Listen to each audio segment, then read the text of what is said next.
बिस्मिल्लाहिर्रहमानिर्रहीम। अस्सलामुअलैकुम वरहमतुल्लाहि वबरकातुहू। Lecture number 23, computer for class second year.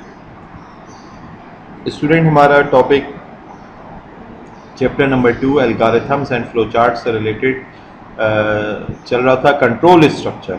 और आज हम जानेंगे comparison between various iteration control structure. ठीक है, हमने कंट्रोल स्ट्रक्चर के बारे में जाना था कि describe how the program is controlled, और हमने सीक्वेंस कंट्रोल स्ट्रक्चर या सीक्वेंशियल कंट्रोल स्ट्रक्चर कह लें उसको जाना था। इसके बाद हमने सिलेक्शन कंट्रोल स्ट्रक्चर के बारे में जाना था, और लास्ट वीडियो लेक्चर के अंदर हमने इटरेशन कंट्रोल स्ट्रक्चर को अच्छा खासा जान लिया है। आज थोड़ा सा हम comparison between these iteration control structure को जानेंगे। Like you know that there are 3 iteration control structures such that while loop, do while loop and for loop। तो इन तीनों में थोड़ा सा और कंपेयर एंड कंट्रास्ट करते हैं और कुछ एग्जांपल्स हम इसकी जानेंगे। ठीक है, तो स्टूडेंट बात की जाए अगर the while and do while loops are use for indefinite repetition। Indefinite repetition, जैसे लास्ट वीडियो लेक्चर के अंदर भी मैंने ये बात आपको कही थी कि वाइल लूप और डू वाइल लूप के अंदर जो रिपीटेशन हो रही होती है उसकी तादाद पहले से नोन नहीं होती है। जैसे एक बंदा कोई कंप्यूटर गेम खेल रहा है, कोई मोबाइल ऐप यूज कर रहा है, कोई प्रोग्राम यूज कर रहा है, तो when ever at the end of the program, at the end of the game, he restart the game या press yes to continue, तो वो गेम कंटिन्यू होता रहेगा, रीस्टार्ट होता रहेगा, रीस्टार्ट होता रहेगा, यहाँ तक कि वो एग्जिट का या स्टॉप का बटन प्रेस करे। ठीक है, तो हमें नहीं पता, क्या पता वो फर्स्ट टाइम ही प्ले करने के बाद सेकेंडली उसको स्टॉप कर दे, और हो सकता है कि वो 20 दफ़ा उसको रिप्ले करे। तो डेफिनेट रिपीटेशंस की तादाद पहले से नोन नहीं है। तो while and do while loops are use for indefinite repetitions, that is they do not define the number of repetitions that will occur when the loop is executed. They merely give conditions for looping to stop. ये conditions देते हैं कि उस based on that condition loop जो है वो stop हो सके। जबकि फॉर लूप की बात करें अगर हम स्टूडेंट, तो it is use for definite repetition. अगर आपको पहले से ये बात नोन है कि आप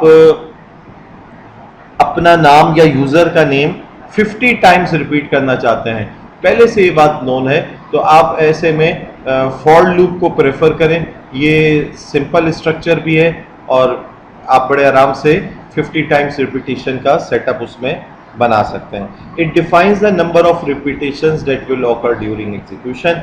इन फिगर 2.6 हम आगे जाके अभी जानेंगे भी।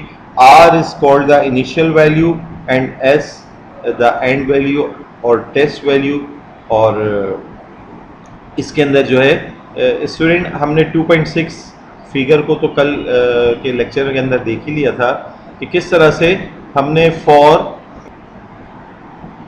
k is equals to R2S की बात की थी, और उसमें R जो है वो इनिशियल वैल्यू थी, S एंडिंग वैल्यू थी, और हर दफ़ा बॉडी ऑफ द लूप चलने के बाद k की वैल्यू में इजाफा हो जाता था। k is equals to R से बात शुरू हुई थी, हर दफ़ा k is equals to R+1 होके, या आप चाहें तो हर दफ़ा 2 का इजाफा करके भी बात को आगे बढ़ा सकते हैं। And so on the cycling ends with k is equals to s। जब k is equals to R2S हमने लूप को सेट किया है, तो R से बात शुरू हुई, और जब k की वैल्यू s तक पहुंचेगी तो लूप स्टॉप होगा।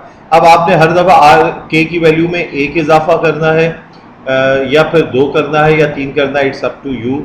या फिर आप रिवर्स में चलाना चाह रहे हैं कि आपने लेट सपोज बात शुरू की कि for k is equals to R2S वाली जगह पे आपने फिगर मेंशन की, लाइक आपने लिखा for k is equals to 50 to 10, के की स्टार्टिंग वैल्यू 50 है और एंडिंग वैल्यू 10 है, तो गोया के इज इक्वल टू 50 से स्टार्ट होगा और हर दफा आप 50 प्लस 1 नहीं कर रहे होंगे, 50 माइनस 1 कर रहे होंगे, क्योंकि अगर आपने प्लस 1 कर दिया या प्लस 2 कर दिया या प्लस वाली कोई फिगर की तो वो तो 50 से बात आगे बढ़ेगी, कभी 10 आएगा ही नहीं।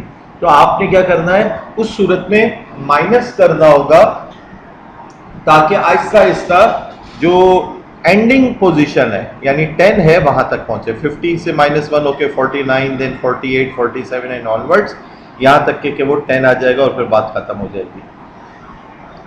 तो प्लस अगर आप करते हैं तो ये इंक्रीमेंट करना कहलाता है, ठीक है। जब whenever you change the value of the variable by 1 it is called as incrementing, और बाय 1 कह लें या बाय 2 कह लें, कुछ भी कह लें, ये इंक्रीमेंट करना कहलाएगा, इंक्रीज करना वैल्यू का।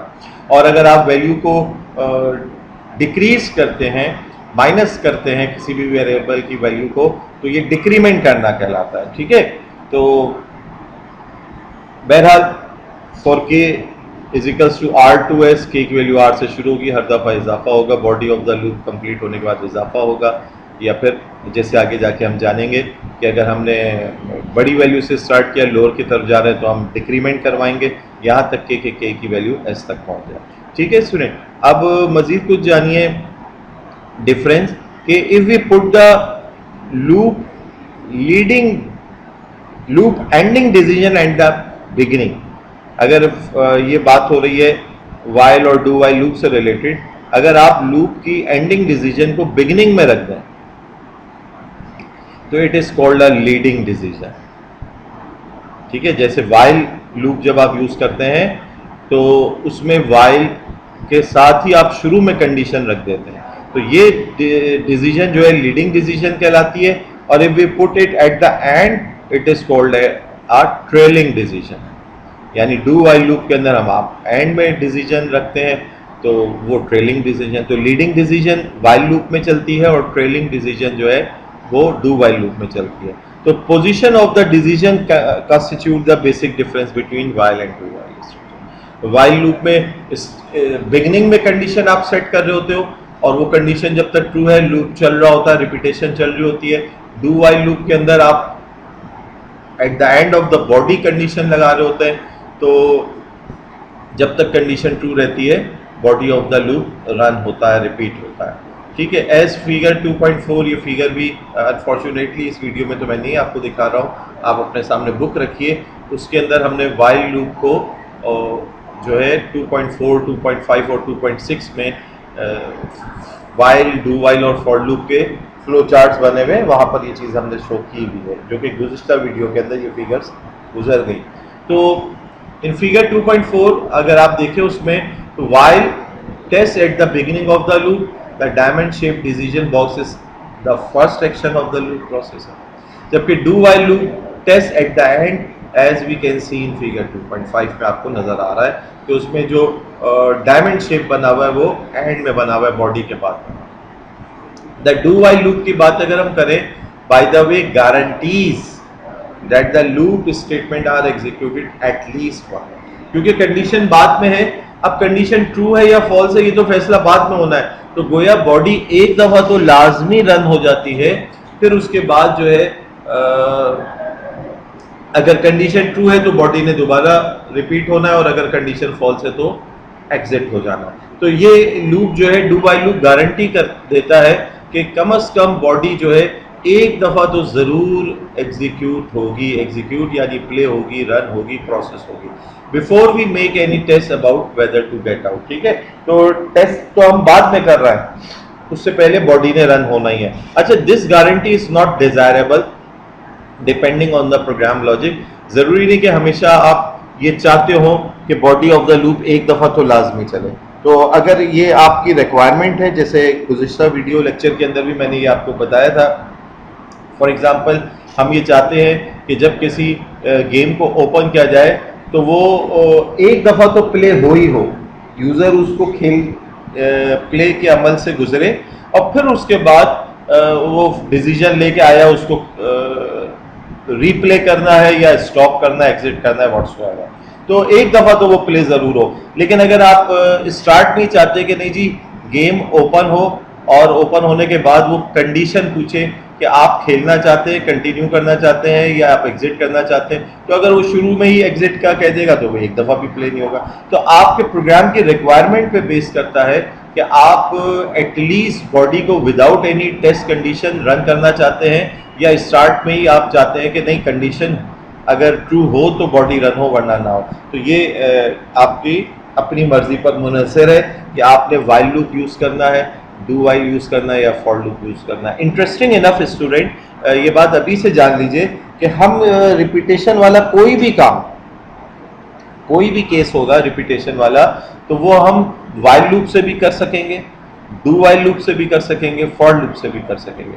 तो ऐसा नहीं है कि कहीं रिपीटेशन जो है मजबूरन सिर्फ वाइल से ही मुमकिन है और कहीं डू वाइल से मुमकिन है और कहीं फॉर से, ऐसा नहीं है। सिर्फ ये एक बात तो ज़रूर है कि डू वाइल में बॉडी एक दफ़ा लाजमी रन होनी है, जबकि वाइल और फॉर लूप में ऐसा नहीं हो रहा। तो कंडीशन चेक होती है उनमें और फिर उसके बाद रन होती है। लेकिन कोई रिपीटेशन वाला काम अगर है, आप इन फ्यूचर प्रोग्राम बनाएंगे रिपीटेशन वाले केसेस को जब डील करेंगे तो आप देखेंगे कि एक ही प्रोग्राम अगर आप चाहें वाइल से बनाना तो भी बना सकते हैं, डू वाइल से बनाना तो बना सकते हैं और फॉर लूप से तो आपको फॉर लूप अगर आसान लगता है आप फॉर लूप से वर्किंग कर लें, और अगर आपको डू वाइल और वाइल से आसान लगता है तो आप उसके मुताबिक काम कर सकते हैं। ठीक है, तो choice is yours.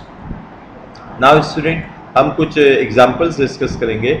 Right the algorithm to add 10 numbers using while, do while and for loop. Once again आपको वाजे कर दूं कि ये कोई प्रोग्राम का कोड नहीं है, सी लैंग्वेज का कोड नहीं है, ये एक journal step by step solution of this problem है, ऑब्जेक्टिव है। और जब हम सी की कोडिंग करेंगे तो उसमें इससे मुख्तलिफ अंदाज में सी के जो रूल्स हैं उसके मुताबिक कोडिंग कर रहे हैं। तो अभी तो ये जर्नल एक सोल्यूशन पेश किया जा रहा है। तो सबसे पहले यही काम, जैसे मैंने अभी आपको बताया था कि यही एक काम वाइल लूप, डू वाइल और फॉर लूप तीनों तरीकों के लूप से किया जा सकता है। तो यहाँ अब आपके सामने ये मिसाल आ गई कि प्रॉब्लम एक ही है कि आपको 10 नंबर्स को ऐड करना है। ठीक है, तो देखिए वाइल लूप से सबसे पहले कह रहे हैं set x is equals to 0, एक x वेरिएबल है, अननोन वेरिएबल है, and s is equals to 0, दोनों की वेरिएबल्स की वैल्यू 0 से इनिशियलाइज कर दी है। 0 स्टार्टिंग वैल्यू दोनों की 0 0 है। कह रहे हैं repeat while x less than equals to 10, जब तक x 10 के बराबर या 10 से लेस है तब तक रिपीट करते रहो। क्या काम रिपीट करो? रीड n, कोई नंबर n रीड करो यूजर से, यानी इनपुट लो।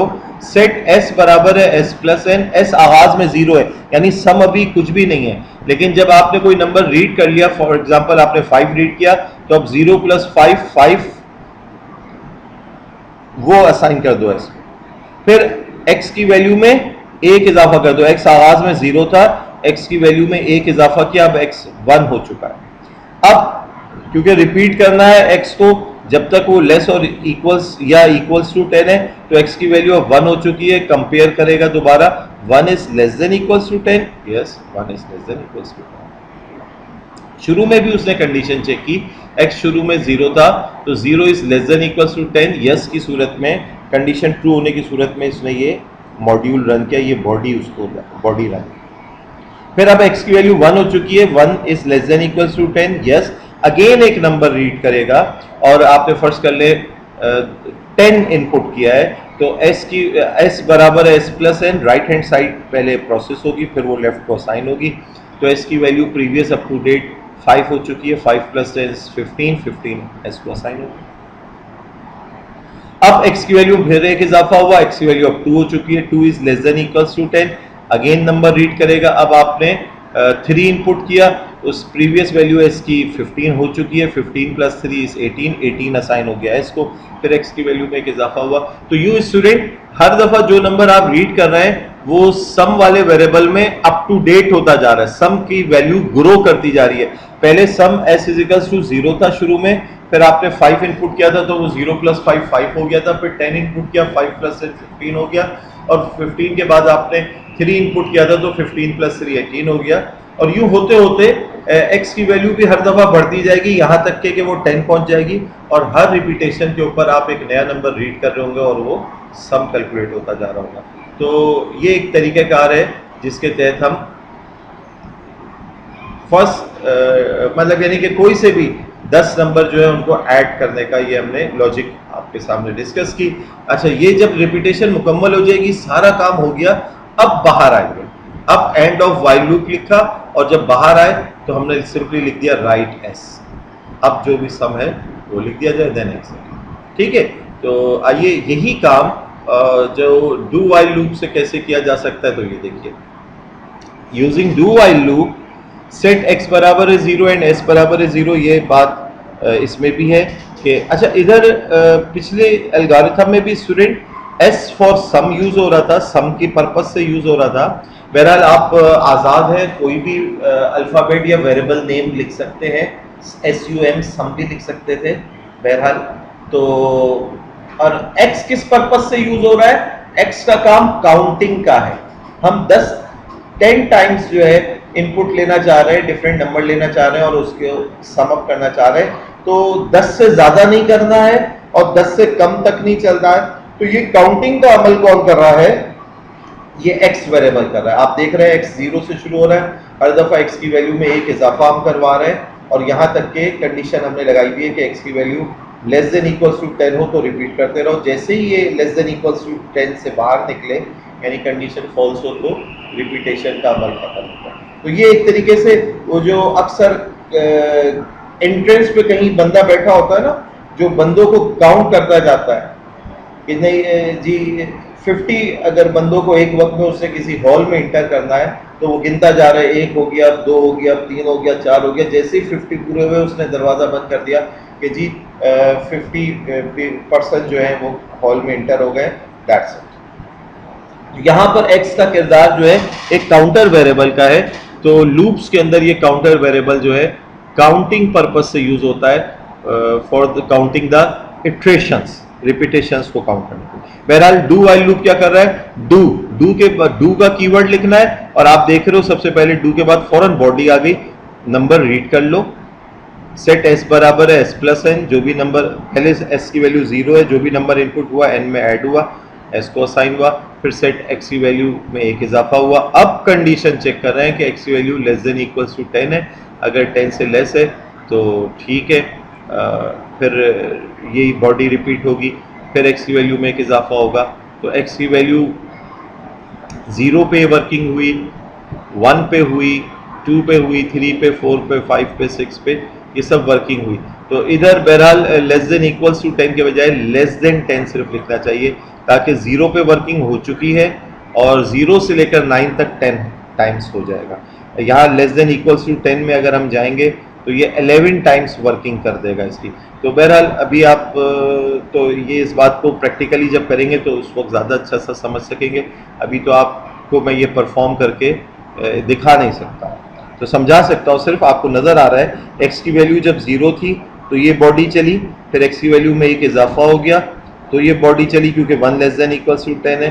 फिर x की वैल्यू 2 पे ये बॉडी चलेगी, 3 पे, 4 पे, 5 पे, 6 पे, 7 पे, 8 पे, 9 पे।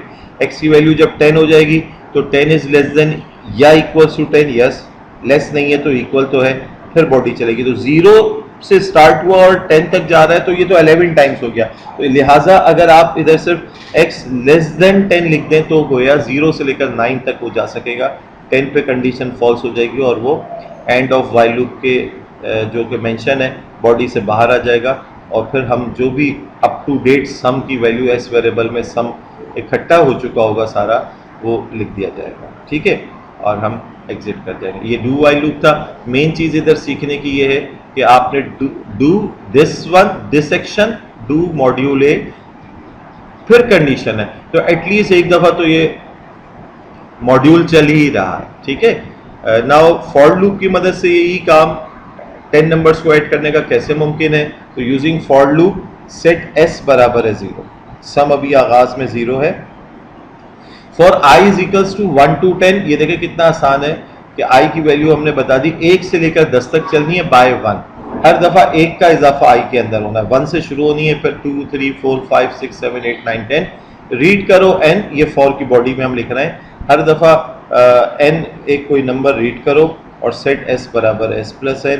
तो तो ये 10 दफ़ा ये काम करेगा और 10 दफ़ा करने के बाद एंड ऑफ फॉर लूप से बॉडी से बाहर आ जाएगा। और राइट एस, अच्छा एंड ऑफ फॉर लूप की वजह से बाहर नहीं आ रहा है। यहाँ एंड ऑफ फॉर लूप या end of while loop, end of do while loop लिखने का मकसद ये होता है कि यहाँ पर आकर body of the loop close हो रही है।